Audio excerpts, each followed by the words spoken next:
you can stop saying I'm sorry to this one thing that you're saying you're sorry for almost every single day.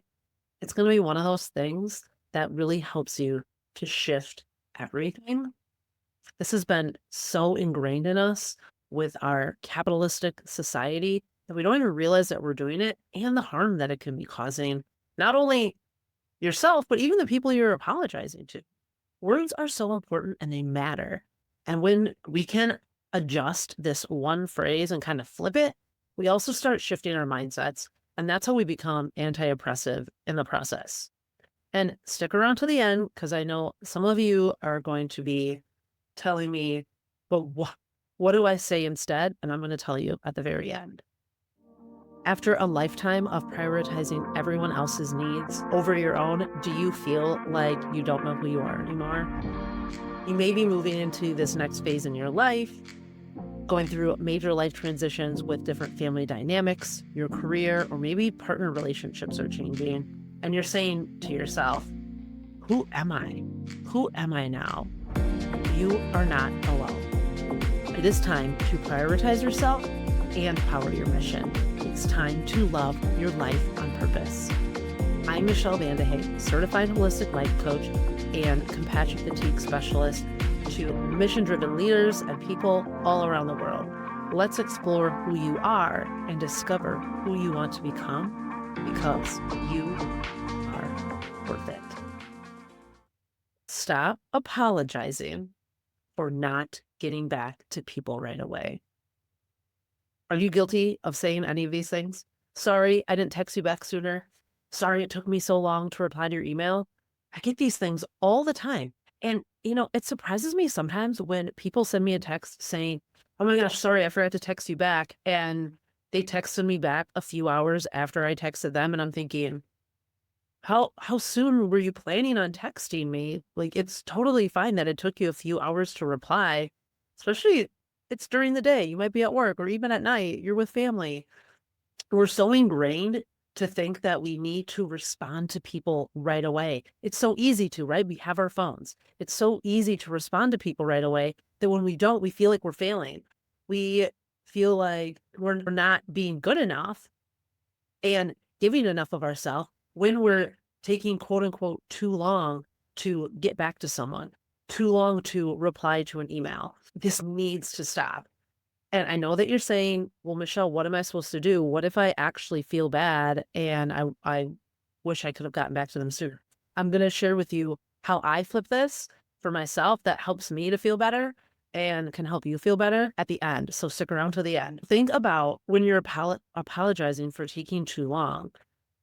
When you say, oh my gosh, I'm so sorry that I didn't respond back to you faster. What are we telling that person? What message are we sending when we say, I'm sorry I didn't get back to you fast enough? We're not only saying that we expect ourselves to respond to people within the hour or in less than 24 hours, we're also telling them we expect this, I expect this of you too.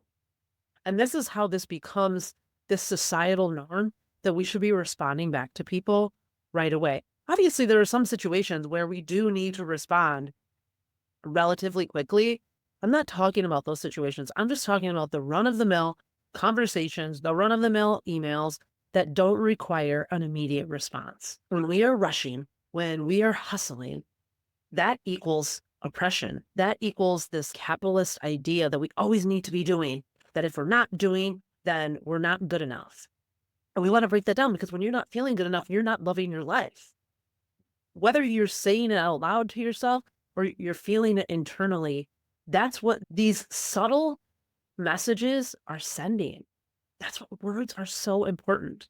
And rushing also creates more stress. And it can even affect power dynamics because if I'm saying, I'm sorry, I didn't text you back sooner, that means that you have power over me all of a sudden. When we can stop apologizing for taking our time to respond to someone, that helps to actually balance our power dynamics, which is anti-oppressive, which is also trauma sensitive, which is also compassionate, and really the way that I would love to see society go, to have this compassion culture. And it's funny because I actually haven't heard this saying in a long time, but have you heard the saying haste makes waste? Think about any time you're rushing. Let's say you need to get to work or you're trying to get your kids to school or you're trying to actually get to a meeting or an event and you're running late. And so you start rushing. And you're like, oh my gosh, I need to grab my water bottle. I need to grab a snack. I need to, put a coat on. I need to do all these things. And you're rushing. Are you more prone to drop things when you're rushing? Are you more prone to forget things when you're rushing? Are you more prone to reacting to someone? Maybe you start yelling, maybe you get kind of short with people because you're rushing. You're in this mindset of it's almost like a fight or flight type of your nervous system is on overdrive and you're trying to go so fast that you're not taking the time to actually make sure you can hold all the things you're holding, to double check what do I need. Now, don't get me wrong, I still forget things every once in a while, but I'm more often to forget things when I'm trying to rush, when I'm being hasty. And I'm definitely more reactive. Like I think whenever I'm rushing, I'm so much more reactive with my daughter and with really people in general. And so if we want to be less reactive, which helps our relationships, if we want to be less forgetful and we want to have this feeling of peace and calm, when we can take a moment and say, okay, I don't need to rush. What's the worst that can happen? Think about being late. What's going to happen if you're late? Let's say you are rushing because you don't want to be 5 minutes late. So you rush and you get in your vehicle and you drive and you're speeding and you're going faster. And let's just say you make up the 5 minutes and you get there on time. And then when you show up, is your heart racing? Are you like ready to be present? Or are you still kind of flustered when you get there? But you made it there on time. So that's great. Or what if you say, okay, I'm running 5 minutes late. What's the worst that can happen? What is the worst that can happen? Am I going to get fired? If the answer is no, then it's okay. It's going to be okay. Think to yourself, what is the worst that can happen? And I bet if you take a moment to actually slow down and say, what's the worst that can happen? It's going to be okay. I'll get there when I get there. Nothing detrimental is going to happen. Then you're going to have more peace and calm. And you probably will actually end up getting there not that much later. And a lot of times, nothing really bad is actually going to happen. So we shifted a little bit from talking about saying I'm sorry for not responding quickly and kind of moved into this getting places late, but it's the same concept. It's the same idea. So when we can take time to not feel so rushed and stop apologizing, then that's going to help us to feel more peace. When we feel more peace and more calm, it's easier to feel more freedom, right? That we don't have this power dynamic of someone trying to control or the time trying to control us. And then when that's the case, we feel more joy and we feel more love and you can love your life on purpose. So before we get to what you can say instead of I'm sorry, I want to help you to shift out of this hustle mentality, this capitalistic culture. And it can be hard when it's everywhere we look. It is everywhere. And that's one of the reasons why I created my community for mission-driven, badass people just like yourself.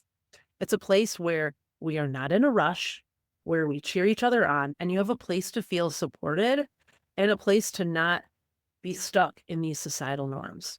So if you'd like to join us, go to loveyourlifeonpurpose.com to join the Love Your Life on Purpose community. Myself and or one of my team members are excited to welcome you there after you answer a couple questions, and I can't wait to see you there.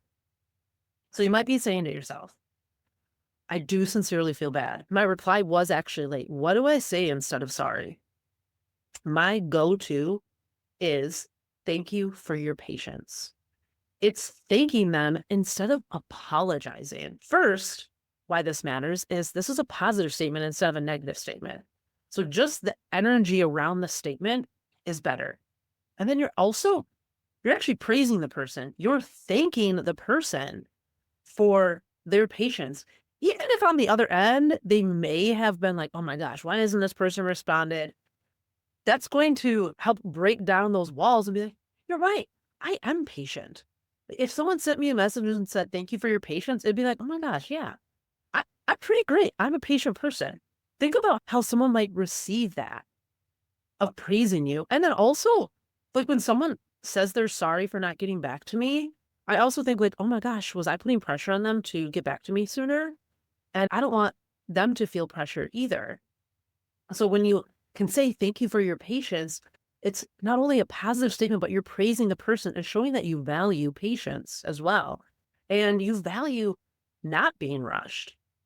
You're also validating that they may have been waiting for you and that you also have other priorities, that the other person on the other side isn't your number one priority all the time, and that it's okay for us to have different priorities. It's okay for you to prioritize yourself. It's okay for you to prioritize the people that you're with as opposed to the people on the other side of the phone. So validating both your and their priorities is one small and powerful way to tell yourself and others that prioritizing yourself is important. And when we can start getting this message out there that prioritizing yourself and powering your mission can coexist, that's how we create really big change around the world. And that's how we create this peace, freedom, and joy for everyone. And the other piece of that is that you won't be upset when they prioritize themselves too, right? You're sending them the message that, hey, if you need to take care of something, you can do that before you respond to me. And how freeing is that for them to know that? This is one example of why words are so important. And this is one way that this one phrase swap from I'm sorry it took me so long to thank you for your patience is one way to start shifting your own mindset and beliefs away from oppressive, self-sacrificing beliefs into compassionate beliefs. And that's what I want for each and every one of you. If you're watching this on YouTube, you are welcome to subscribe to my channel for more videos like this on loving your life on purpose. And if you're listening to it on the podcast, feel free to follow the podcast. And as always, thank you for listening. And always remember that you are worth it.